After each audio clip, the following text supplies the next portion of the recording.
मृत्यु सत्य है, इस बात को सभी जानते हैं। लेकिन मृत्यु के बाद आत्मा का क्या होता है, इसे लेकर दुनिया भर में कई तरह की मान्यताएं हैं। लेकिन सनातन हिंदू धर्म के ग्रंथ गरुड़ पुराण में मृत्यु के बारे में विस्तार पूर्वक वर्णन किया गया है। यह हिंदू धर्म व वैष्णव संप्रदाय का एकमात्र ऐसा ग्रंथ है जिसमें मृत्यु, पाप पुण्य और स्वर्ग नरक का लेखा जोखा मिलता है। मृत्यु पश्चात जीवात्मा का क्या होता है और वो कहाँ जाती है, इसके बारे में हमें कुछ नहीं मालूम होता है। लेकिन जो मृत्यु के बाद पीछे छूट गया हो उसका क्या होगा, यानी मृतक से जुड़ी हुई चीज़ों का उसकी मृत्यु के बाद क्या होगा, इसे लेकर भी हिंदू समाज में कई तरह की धारणाएं हैं। आमतौर पर लोग परिजन की मृत्यु के बाद उसकी चीज़ों को याद या फिर निशानी के तौर पर इस्तेमाल करते हैं, तो वही कुछ लोग मृतक से जुड़े सामानों को नष्ट कर देते हैं।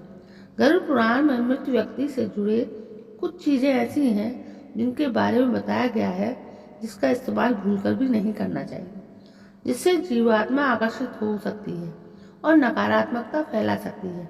कहा जाता है कि किसी भी व्यक्ति को अपने गहनों से बहुत अधिक लगाव होता है। यह बात मृतक व्यक्ति की आत्मा पर भी लागू होती है। गरुड़ पुराण के अनुसार जिस व्यक्ति की मृत्यु हो जाती है उसके गहनों का प्रयोग नहीं करना चाहिए।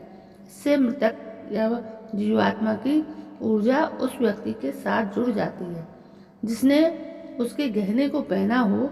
गहनों को आप नए तरीके से बनवाकर इस्तेमाल कर सकते हैं, लेकिन उसी अवस्था में गहनों को पहनने से बचना चाहिए। वहीं यदि मृत व्यक्ति ने अपनी मृत्यु से पहले आपको अपने गहने भेंट स्वरूप दिए हों तो इनका इस्तेमाल आप कर सकते हैं और निशानी के तौर पर भी उसे रख सकते हैं। लेकिन खासकर ऐसे गहने जिससे मृतक को बहुत अधिक लगाव था उसे भूलकर भी ना पहने। किसी भी व्यक्ति को अपने कपड़ों से बहुत अधिक लगाव होता है। गरुड़ पुराण के अनुसार मृत्यु के बाद भी मृतक की आत्मा संसार का मोह नहीं छोड़ पाती है। ऐसे में उनके कपड़ों का इस्तेमाल करने से आत्मा आकर्षित हो सकती है। इसलिए मृतक के कपड़ों को पहनने से बचना चाहिए। व्यक्ति की मृत्यु के बाद उसके कपड़ों का दान कर देना चाहिए। इससे आत्मा को शांति और मोक्ष की प्राप्ति होती है।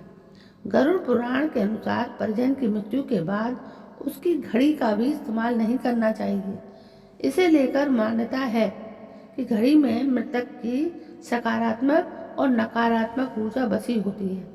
मृतक की घड़ी पहनने पर नकारात्मक ऊर्जा का प्रभाव पड़ता है और उससे बार बार मृतक के सपने भी आते हैं।